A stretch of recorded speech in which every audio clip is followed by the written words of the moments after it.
Kristen, and you're listening to Podcast and Amplify, a podcast for women entrepreneurs who want to amplify their voice and brand through podcasting and grow a wildly successful business. I'm the executive producer and host of 2 shows and an entrepreneur, and I love helping women grow their visibility, mindset, and business to the next level. Each week, I share tips on how to launch and leverage your podcast, and I'm bringing on the very best business leaders to give you advice on how to build your business empire. Let's amplify your voice and business.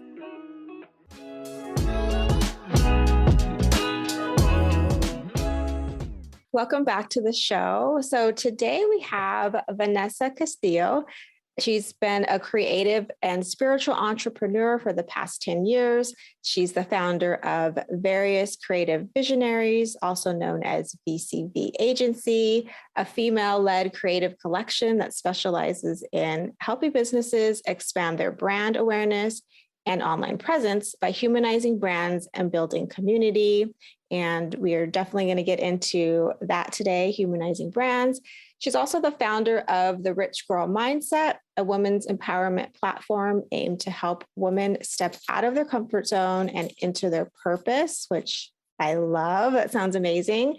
And we'll get into that a little bit later as well. So welcome, Vanessa. Thank you for coming on the show. Yay, Kristen. Thank you so much for inviting me. Thank you for having me. I'm super excited to share my knowledge with your community. Yes, I love your energy. You're just so vibrant. Even through, you guys can't see her, but through the screen, she's just vibrant.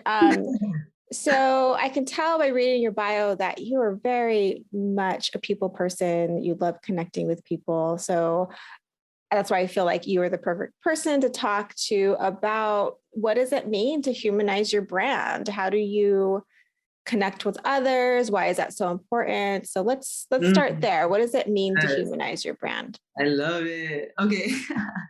So I do have a passion for people, and I think that stems from my background, which is a visual communications, visual journalism background. So I started off as a documentarian, as a photographer, a videographer, and I think that telling people's story and getting to know people on a deeper level gave me that passion for we're more than what's on the surface, right? I feel like in this society, especially today, in 2022, we're very what's your title and what's this and it's very we have to have a title or where it's almost like it defines us, right? And I feel like on the surface we're all human, we're all people, we're all just who we are, right? We're all developing and growing and figuring it out as we go, and that's cool.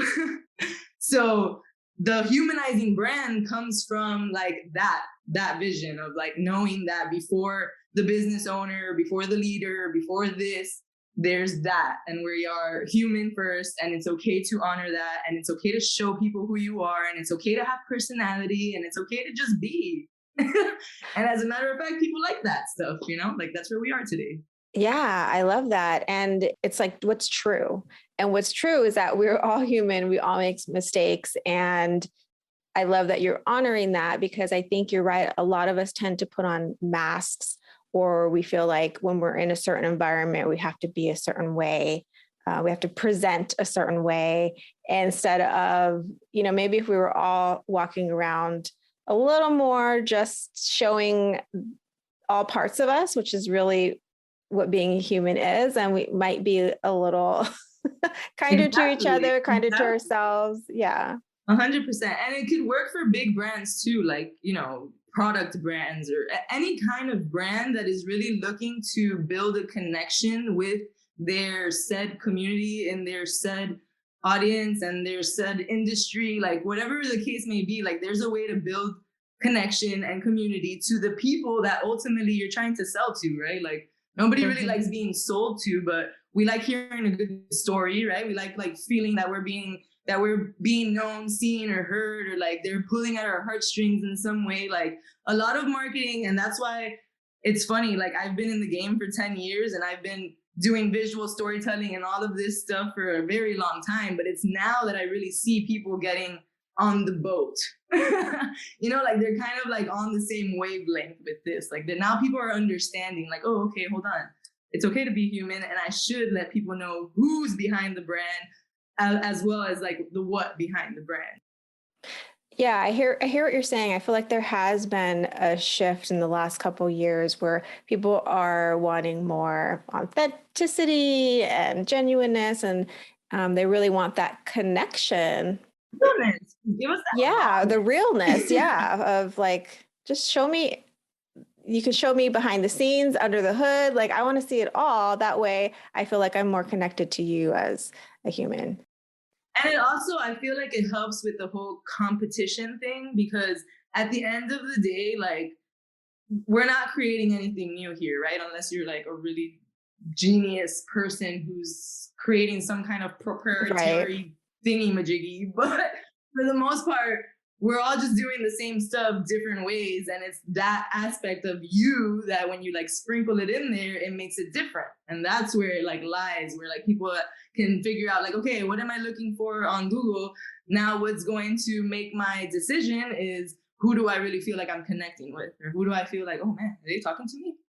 Yeah, that's what I tell people about podcasts. I'm like, okay, there are a million podcasts out there, but you are going to make it different. You are the thing that's going to make it stand out. So, speaking about standing out, I think online business owners, online entrepreneurs, it's probably even more critical to stand out for yourself, who you are, what your uniqueness is. Tell me a little bit about that and how important that is for connecting and creating good community.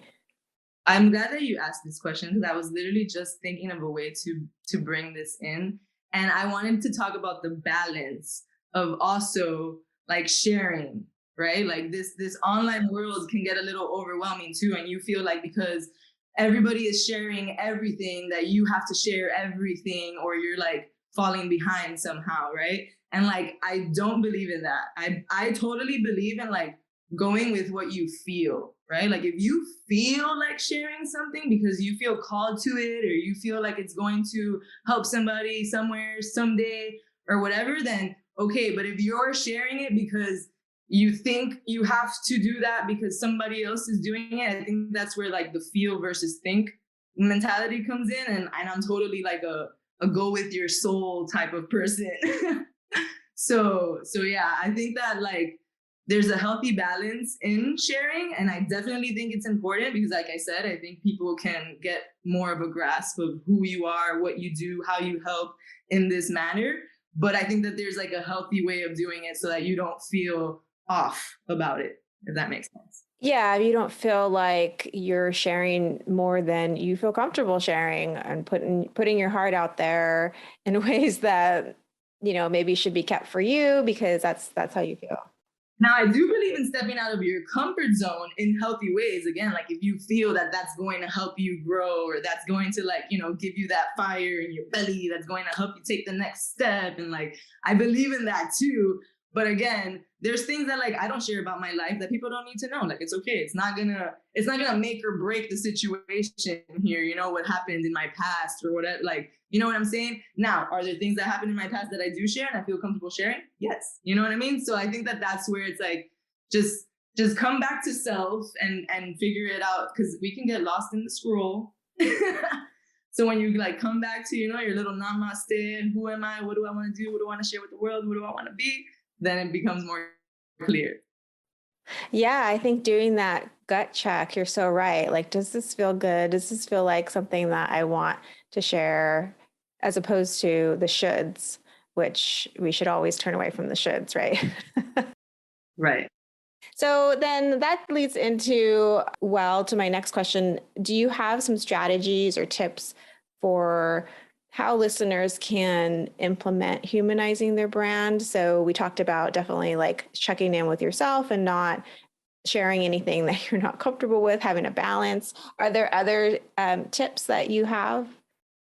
Yeah, definitely. I think it's very important to get clear on who you're trying to attract, right? Like online. Like when you think about online, it's like you think about the world. Like this is a big world, this is a lot of people. Like that's why it's like it's okay to do whatever you gotta do because it's going to attract the right people. So I think getting very clear on like who you're targeting and who you're talking to and how you want to deliver those messages is very important in this like whole journey of, you know, humanizing your brand or whatever. But I really think it's just about creating that alignment between ourselves, our business, and then like our online presence. And I think it all stems down to our values, right? Like at the end of the day. So, because again, it's all aligned. It's all the same thing. Like you are your business, and then your online presence is a direct reflection of that. So yeah, thinking about it like that, I think is cool. Like, hey, I'm just reflecting who I am on the inside and what I got to offer for the people that I do want to work with. Yeah, I love that because you're right. It is all aligned. And I think when you're speaking from your values, that's what attracts those people to you, right? That's what calls them in, because either they're thinking that person really, you know, what they're saying resonates with me, or they're thinking that person makes me feel seen. Both are really powerful. Exactly. Yeah, I always say it all together, the feel known, seen, heard. So as long as you're making somebody feel known, seen, or heard on some level, then we're getting somewhere. Yeah. Yeah, definitely. Because again, it's like product or service, it doesn't really matter. Like you're selling whatever it is that you're selling, but what you're really selling is you. Yeah, I think I read somewhere recently, someone said they don't really buy the product because they can get it from anywhere, like you were saying earlier, but they're buying into you, like and how you make them feel. So do they want more of that? Do they want to spend more time with you? Yep. And I feel like the art of like differentiation in business is branding. And like the more clear you get on who you're talking to and what you're offering and what you really want to do, because I'm all about being happy up in here, you know, like this is a whole life that we're living. Like you better be doing something you love, you know what I mean? And working with people you can potentially have coffee with or a drink with, or just, you know, chill with, because that's like what business is about too. That's why networking events are important, and bringing your community together and actually meeting in real life when we're not in pandemics and stuff like that. It's important. It's important to bring people together, you know? Yeah, I know you have some fabulous in-person networking events, and which I'm bummed that I'm not in Miami. That's where you're at, right? Miami. Well, we're trying to, you know, we're trying to be worldwide up in here. So maybe we'll make our way over to where you are. Where is it? I'm in Northern California. So biggest metropolitan is San Francisco would be the biggest. Okay. Hey man, I love a good San Fran. So it sounds like the key to humanizing your brand is to show up in your most authentic, human, imperfect self. Imperfectly perfect self. Exactly. And then have all that infuse your business, your messaging, so that you can attract and call in the right people. You got it, girl. You got it, girl. You got it, girl. Yeah. I mean, like you said earlier, I mean, we should be doing things that we really enjoy and that we really love. And I think that's the perfect way to do it. I know personally, you know, I was in corporate for 15 years and I really never felt like I could show up as myself. And oh yeah, I left corporate America in 2009, and I was young. I was 23, but I remember because I started working also young. I started working at like 14. So I remember like all those little, I would call them like these little tiny like I worked for a hotel once and I was room service. So like I saw like far few and in between people, you know, it's not like I'm out there on the floor like seeing a lot of people. And they gave me stuff for like the little piercings that I had at the top of my ears, like and like even like the second hole and third hole that I had from when I was in second grade. Like, come on, dude. Like you can't. You know, like no. And then like the little purple streak that I had, like they were worried about these things. It's like, just stop. Like people like me for me. Like maybe I'm gonna get people to order more food because of that. You know, like you don't know. You just don't know. And you're right, though, that it's all these little ways. It's big ways, but it's also little ways that are a little insidious. Like I did this post on my hair. Like I have a lot of hair. Latina, a lot of Great, hair. fabulous, Thank by you. the way. And I always felt like I had to like keep it straight, keep it tamped down, Mm, have the same, have it all tamed. yes, tamed, have the same I hear you, girl. professional looking like haircut. I And it was like in hear the you. last few years, I was like, no, it's going to be natural. It's going to do its thing. But that may not sound like a big Gonna deal. fall where it falls. Yeah. And it may not sound like a big deal, but it is those little things that kind of chip away at like who you are. And yeah. Exactly. And then when you enter this world of like entrepreneurship or I want to own who I am, it's like, where do I start? Yes, you have to do some. That's why that gut check is good because it's like, okay, you know who you are on the inside and you know what you're trying to do. So, Yes, right, gut check. Value check, and then like get to it. Oh, who do I want to target? Target check. Yes, all those things. Check, check, and check. Check. So before we hop off, I want to make sure that we talk about the rich girl mindset, why you started it, who it's for.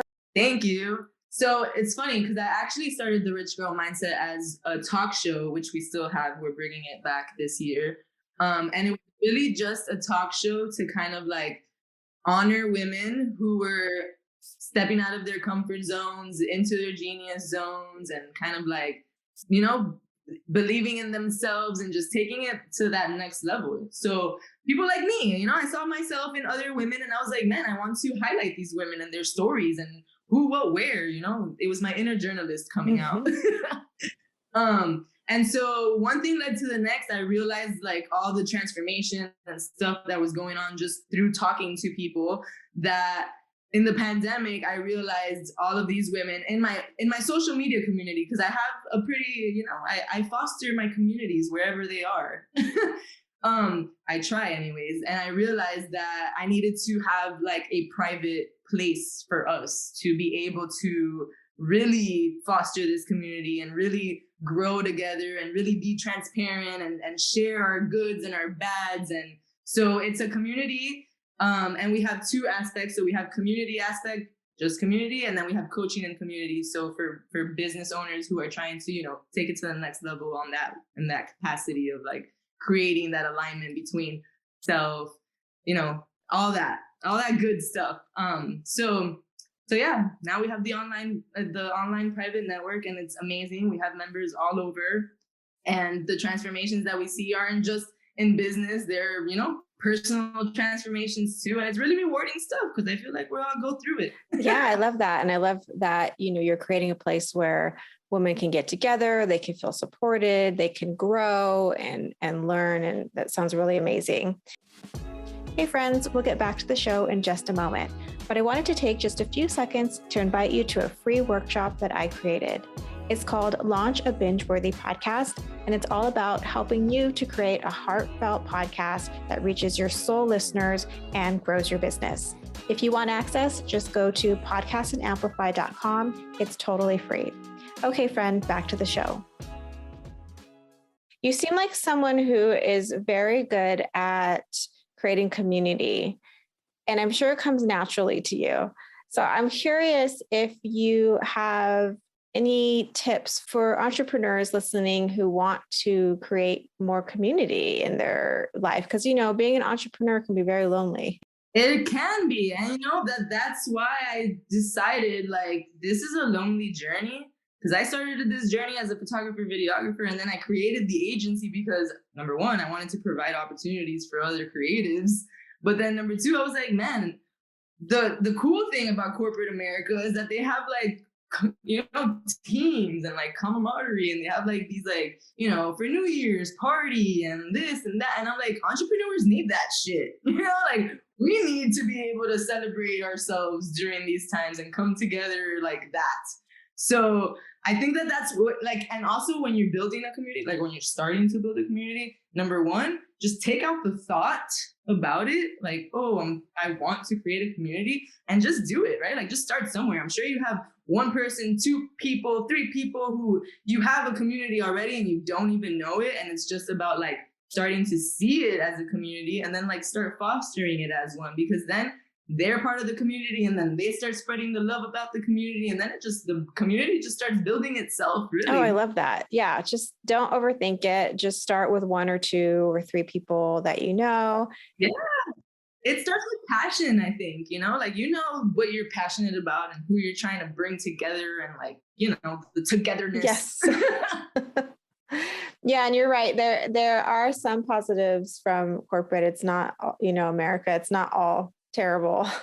Yeah. No, honestly, look, there are a lot of people who love their jobs, and then it's just like it stems from leadership and stuff. So honestly, what corporate America needs to do is just adapt a little more, shift a little more, learn a little more, because the world is ever growing. Right. You know what I mean? And sometimes they just have to understand that they have something good. They just gotta like get with the times. You're right. It's not like throw everything out because it's not working. It's like make some tweaks. Yeah, make some modifications to make it a better experience for everyone. Like, like this old radio that I have here, it's like finding the right place for the radio station. Just a turn of the dial. Yeah. This has been a great conversation. I would love for you to share how people can find out more about you, how they can reach out to you. I know it will be really easy because you love connection so much. So if you can share that, that'd be great. Absolutely. So I like to say, and I think I'm going to make this a shirt, so I'm going to have to coin it, but Instagram is my jam. And so find me on Instagram at the boss lady V, like regular, we're not the boss lady. We're not the brat here or anything like that. Just the boss Not that lady. fancy. Yeah. And then through that's like kind of what I call my funnel page. So if you're called to VCV Agency or the Rich Girl Mindset, you can find those there too. And then our website's vcvagency.com and therichgirlmindset.com. Come by, join our community if you feel called to. And yeah, thank you so much for having me on the show and listening. Yeah, thank you so much for being here. I will be the first person to buy that t-shirt if you create it. And this is a wonderful conversation. You'll be the first one I let know that. Awesome. Thank you. Well, thank you again, Kristen. This was an amazing conversation. I totally love people and humanizing and just all that jazz. If you loved today's episode, please subscribe so you don't miss a show. And rating and reviewing this podcast is the best way to help support us. Always remember, your voice and what you have to offer is needed in the world. Until next week, take care.